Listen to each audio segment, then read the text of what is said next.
see what we got for the latest from Charlie Kirk.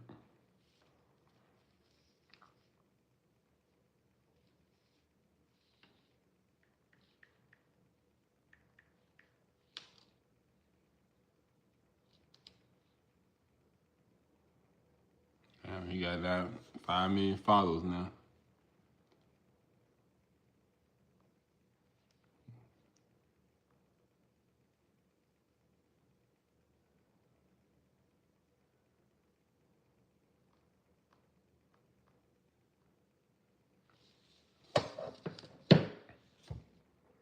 Get a poll started.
What do y'all think?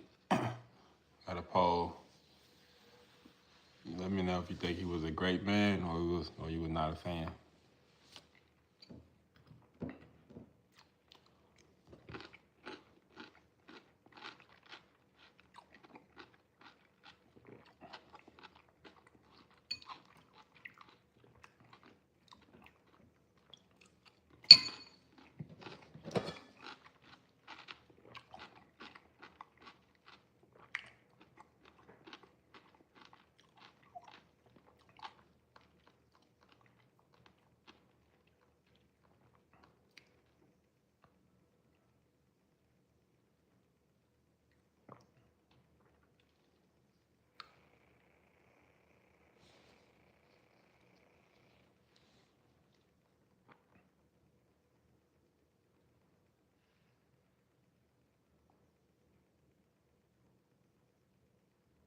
We have breaking news in the murder of Charlie Kirk. The FBI has released text exchanges between the alleged shooter, Tyler Robinson, and his roommate. Kylie popped these up. The roommate, police interviewed Robinson's roommate, a biological male who was involved in a romantic relationship with Robinson. The roommate told police that the roommate received messages from Robinson about the shooting and provided those messages to the police. On September 10, 2025, the roommate received a text message from Robinson which said, "Drop what you are doing, look under my keyboard."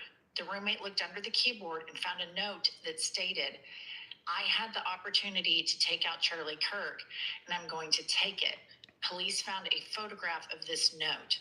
The following text exchange then took place. After reading... So they're saying the killer, the alleged shooter of Charlie Kirk, had a trans boyfriend.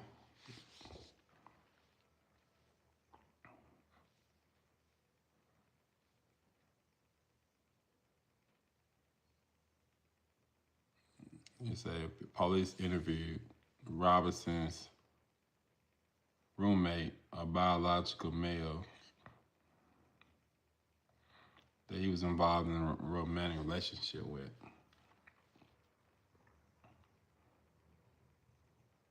This is a note. The roommate told police that the roommate received messages from Robinson about the shooting and provided those messages to the police. On September the 10th, the roommate received a text from Robinson which said, "Drop what you're doing, look under my keyboard." The roommate looked under the keyboard and found the note. "I had the opportunity to take out Charlie Kirk, and I'm going to take it." Police found a photo of this note. Wow. So he had a trans boyfriend, or I guess he was gay. He didn't say trans, but he said a biological male. So he was dating this guy.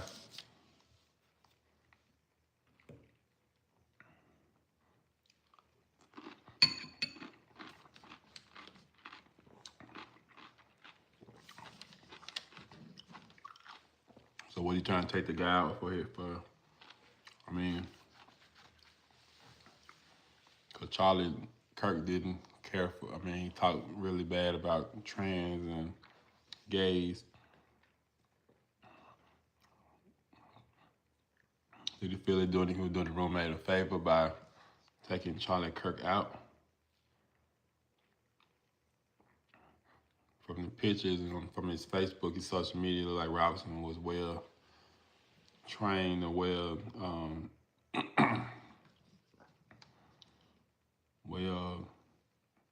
groomed in guns and shooting and trained. So he had a lot more to say about black people. Yep. He had a lot to say about black people that I didn't. I wasn't a fan. And I think the bigger he got and the worse he got.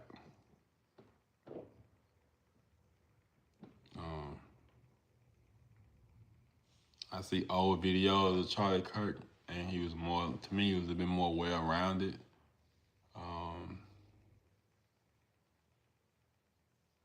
And then it got like with Trump and just became this like propaganda. It's like he had an agenda, to go to college campuses and try to influence the youth.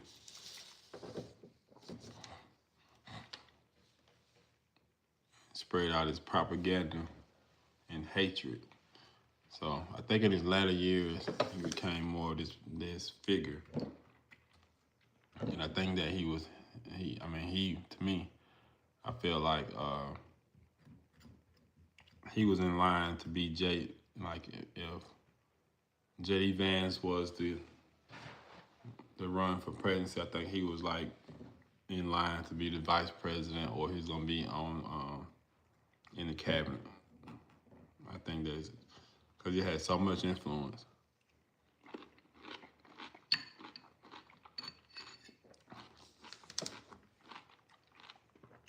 I think JD was more of a fan of him than Trump. Because Trump didn't even attend the memorial. So let's hear some more of this. In the note, the roommate responded, "What?" with a ton of question marks. "You're joking, right?" And Robinson, the alleged shooter, said, "I'm still okay, my love, but I'm stuck in Orem for a little while longer yet. Shouldn't be long until I can come home, but I gotta grab my rifle still. To be honest, I had hoped to keep this secret till I died of old age. I'm sorry to involve you." The roommate responds, "You weren't the one who did it, right?" And Robinson says, "I am. I'm sorry." And the roommate says, "I thought they caught the person." And the alleged shooter says, "No, they grabbed some crazy old dude, then interrogated someone in similar clothing. I'd planned to grab my rifle from my drop point shortly after, but most of that side of town got locked down. It's quiet, almost enough to get out, but there's one vehicle lingering." The roommate is, "Why?"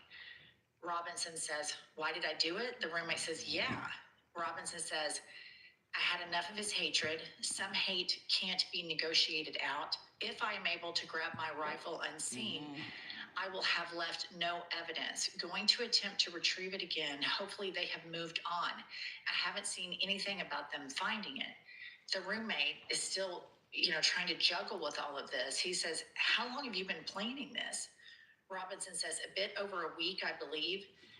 I can get close to it, but there's a squad car parked right by it. I think they already swept that spot, but I don't want to chance it. And then Robinson goes on to say, I'm wishing I had circled back and grabbed it as soon as I got my vehicle. I'm worried what my old man would do if I didn't bring back Grandpa's rifle. I don't know if it had a serial number, but it wouldn't trace to me. I worry about my prints. I had to leave it in a bush where I changed outfits. Didn't have the ability or time to bring it with. I might have to abandon it and hope they don't find prints. How the fuck will I explain losing it to my old man? It goes on. Only thing I left was the rifle wrapped in a towel. Remember how I was engraving bullets? The fucking messages are mostly a big meme. If I see, quote, notices bulge UWU on Fox News, I might have a stroke. All right, I'm going to have to leave it. That really fucking sucks. Judging from today, I'd say Grandpa's gun does just fine. I don't know. I think that was a $2,000 scope. And then Robinson tells the roommate, delete this message. Robinson says, my dad wants photos of the rifle. He says Grandpa wants to know who has what. The feds released the photo of the rifle, and it's very unique. He's calling me right now, and I'm not answering. And then Robinson goes on to say, since Trump got into office, my dad has been pretty diehard MAGA. I'm going to turn myself in willingly. One of my neighbors here is a deputy for the sheriff. And then he says, you are all I worry about, my love. And the roommate says, I'm much more worried about you. And the alleged shooter says, don't talk to the media, please. Don't take any interviews or make any comments. If any police ask you questions, ask for a lawyer and stay silent. So this is like a bombshell. And what I'm seeing in this is that if all of this is true, which I'm always skeptical of anything coming out of the Trump administration, but the really like into leftist ideal. Man.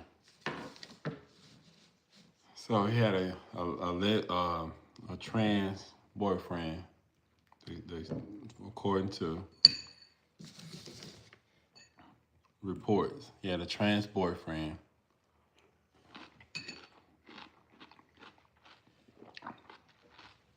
I'm sure they had conversation about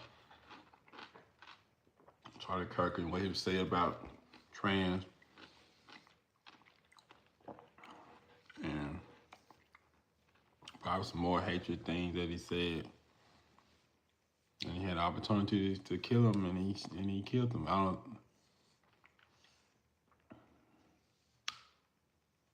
You have to be careful what you say on the internet. I mean, there's no reason for him to die. Man, you just don't never know what's on these people's mind. Grew up in the MAGA family. I'm sure they was not accepting of his boyfriend. Even if they knew about him, may have not even knew about him. And the kid was probably struggling try to find an identity. And listen to Charlie Kirk, and they chopping up videos on TikTok and all that stuff, and he's probably caught wind of the video that offended him or his lover.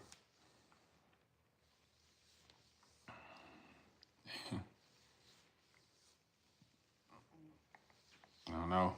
It just like how do you even get to rooftops? That was my biggest question. Like don't they supposed to have this stuff locked to where you can't get to the top of a roof? I mean, and then able to get down from the roof.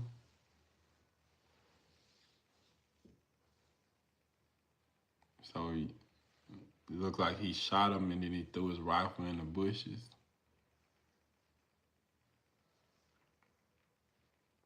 I guess he didn't wear gloves because he worried about fingerprints. Like, week's time of planning. I mean, do y'all think he acted alone? Do you think he was put up to do it? I mean, maybe some of those groups, those online groups, somebody put him up to do it. But it doesn't look like the guy that was in the initial photo.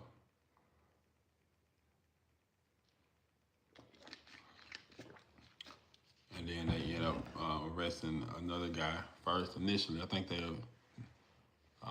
detained 2 people before him. So he may have an argument in court. He pled not guilty. And get him a good lawyer. You never know these days. You never know.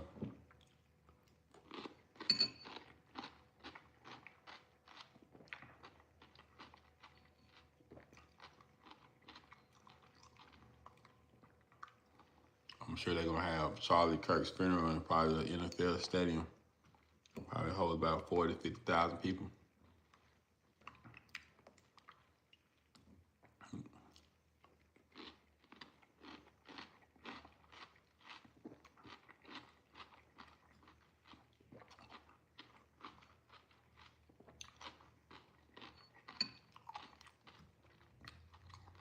We got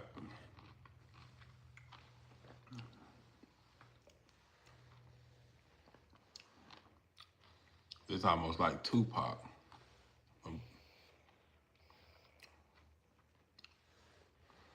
I think Charlie Kirk probably bigger than Tupac.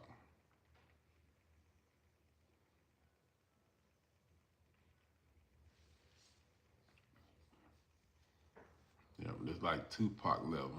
Like when he died, like everybody grieving. Everybody was grieving and putting up memorials and doing like extra. But ideally, some of the stuff that he was talking about, it was right wing, idolized.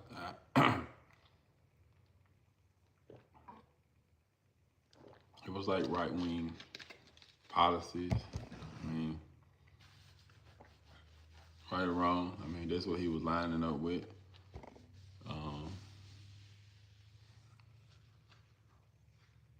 He was basically anti-democrat, so he wasn't never siding on anything today.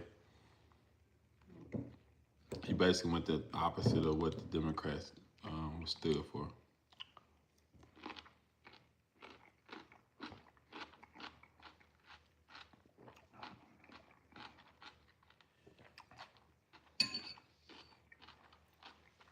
He didn't go for. They asked him about.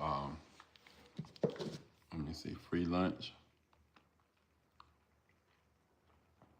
So they said that.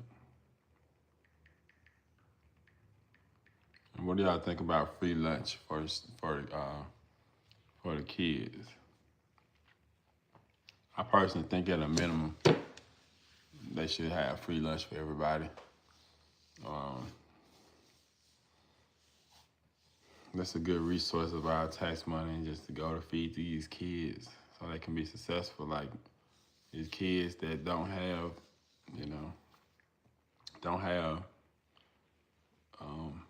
families don't have a lot and they want to go to school, they deserve to have a meal to get them through the day. Because a lot of them don't eat when they get home. Or they snack when they get home, eat hot dogs, and because the parents work, they got aunties, cousins watching them. So that big meal from school, their breakfast, and their lunch from school, get them what they need, even if they don't eat at home. That'll be enough for them, some healthy food, because a lot of times in certain environments, you don't have a lot of healthy food. I mean, So at least they be getting some nutrients, some water, some milk, some vegetables and fruit, at school. A lot of times they come home, eat noodles, come home, eat hot dogs, come home, eat a lot of processed food, and they need that good balance. I think we need to invest in our kids, invest in our future, in our kids' future. But the paying for lunch is kind, or not paying. Back in my times, when we had to pay everything with cash.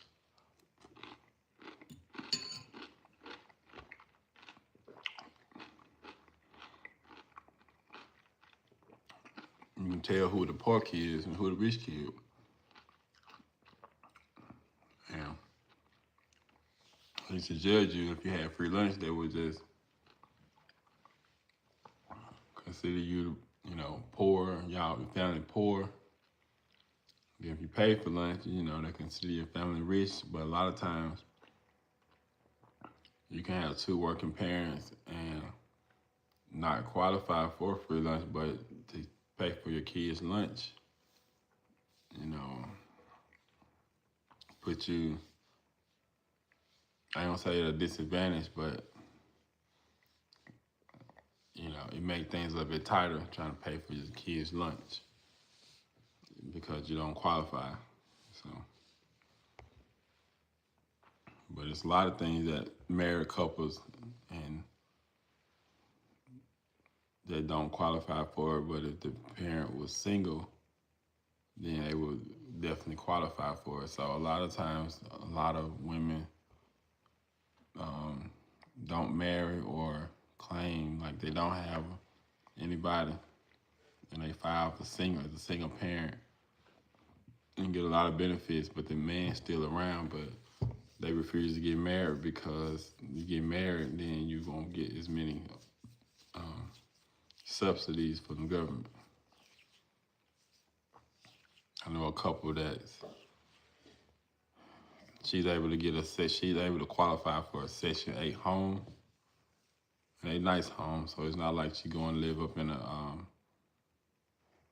an apartment complex. It's like nice homes, and she wouldn't qualify for it if she was married. But since she's not technically married and got a child, she would automatically qualify for it. So, but if those two people was to, get married, they wouldn't qualify for it, but it'd be hard for them to get a house on their own, a decent home anyway. So a lot of times, women never get married, or they wait too late to get married, and then it's like, what's the point at this point, So it's just a lot things that I would change. If I was to run for government or be a part of any kind of government, I'd probably run as an independent because it's a lot about both parties that I'm just not. I see good and some good intentions in both sides. Not everybody on both sides, but just some ideals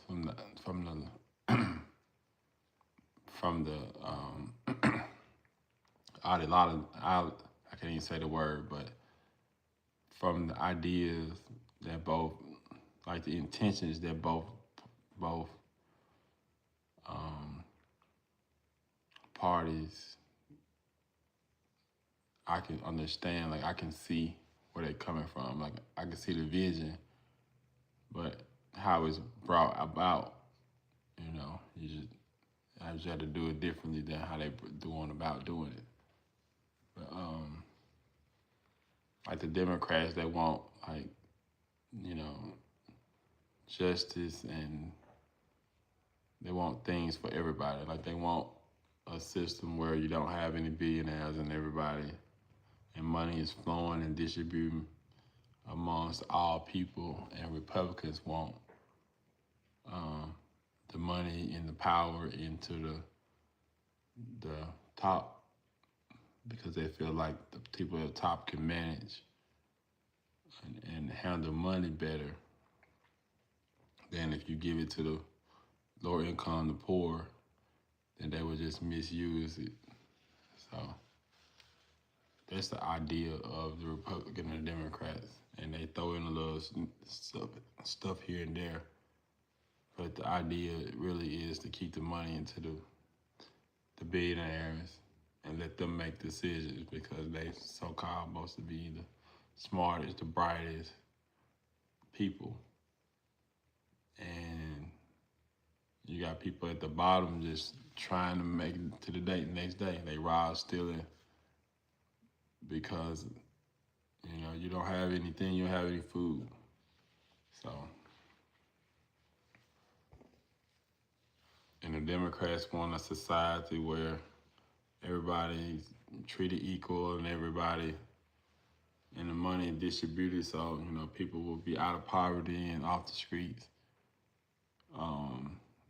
But I can see both sides of that. If you did that all the way, then people gonna be like, "What's the person be working if I can't? If I'm best to give it all away in taxes?" But it'll definitely help a lot of people. I say, how did you make concrete changes for America? And did he help? How did he make concrete changes for America? And did he help change policies to improve quality of life? He made some changes to improve the quality of life for some people.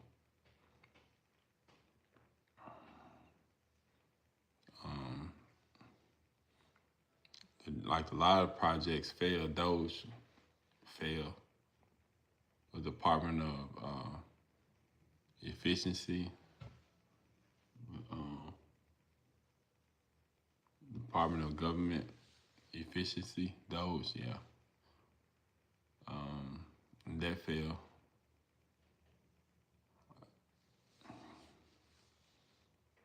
I mean, everybody know that's the reason Trump is in the office, and he campaigned so hard, and they spent a lot of money on a lot of different ads and all this stuff to keep him out of jail. I mean, he's a felon. But I'll keep it coming in the comments. But yeah, I definitely. My mom wasn't married, so I got free lunch. I think up until she got married in 16, probably my 2017 or 18, I ended up paying for lunch.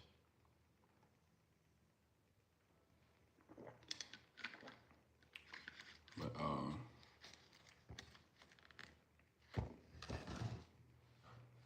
I think everybody should have free lunch. I think they can invest into the public schools, and I think we'll be better off as a society trying to invest in our future and making sure our kids, can learn. But there's a lot of kids that families just don't have much, and they relying on the kids to eat good at school.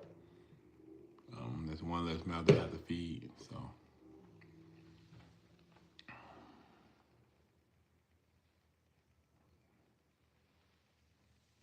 But yeah, thanks Heather for the comments. Thanks everybody for the comments.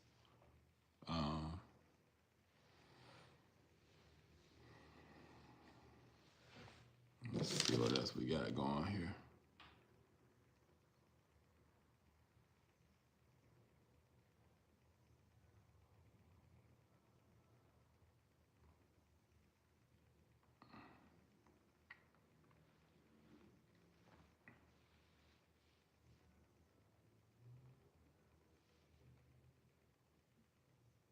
But yeah,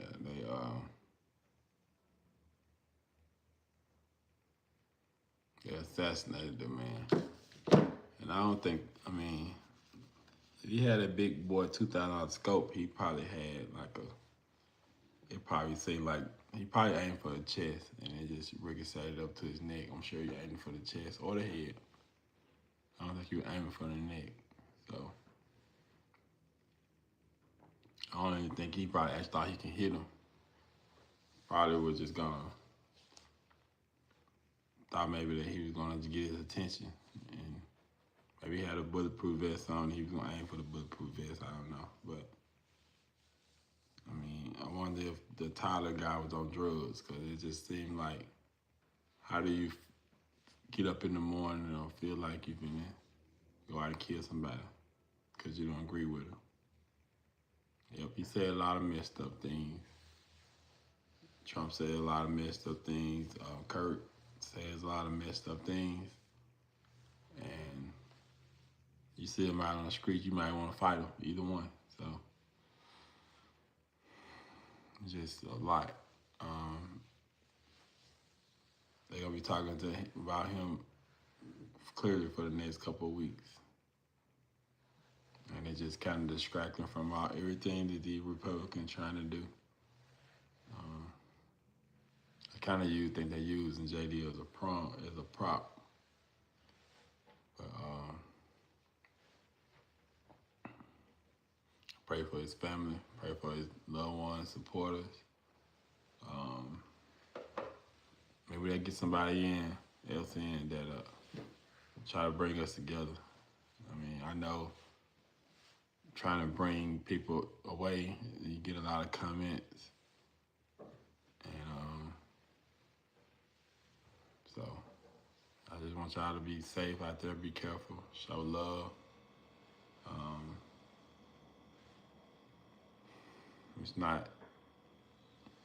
It's not that hard to show love. Like, I understand that you may not agree with everything he been putting out there, but I mean, he's still a human being. He's still somebody's son, somebody's father, somebody's husband. So I respect, because we just stop the mockery. I understand that you don't like him, and I understand the stuff that he put out there, but you don't know him personally. I mean, I kind of feel like the stuff that he was doing was his job. He was coercing to saying a lot of stuff. But then again, it could be his own personal words. Who knows? People that have been close to him, have a different aspect. They think he's a really good guy. But a lot of us is only seeing him for the first time this week. So it's just one of those things where, it don't really pertain to you. You just go ahead and just let it be and move forward. So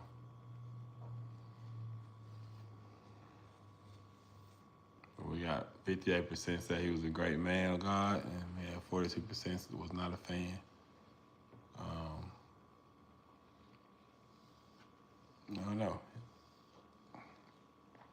I hope they get justice for him. But I need the temperature of the United States to lower, because a lot of people on edge, and a lot of people, because they want answers, they want justice. They want to know if it's a cover-up. So.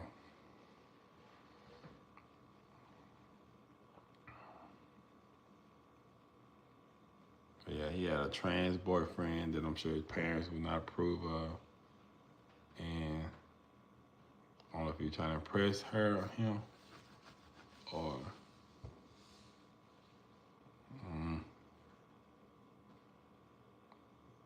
but I didn't vote for Trump. And I never really watched his podcast. Some people did, but I never watched it.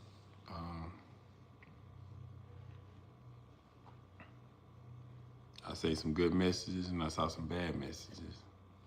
So all depends on how you want to look at it. You want to look at, weave out the good and just get a copy of all. Or do you want the second part of it and try to take out some of the foul language? I could do that. So.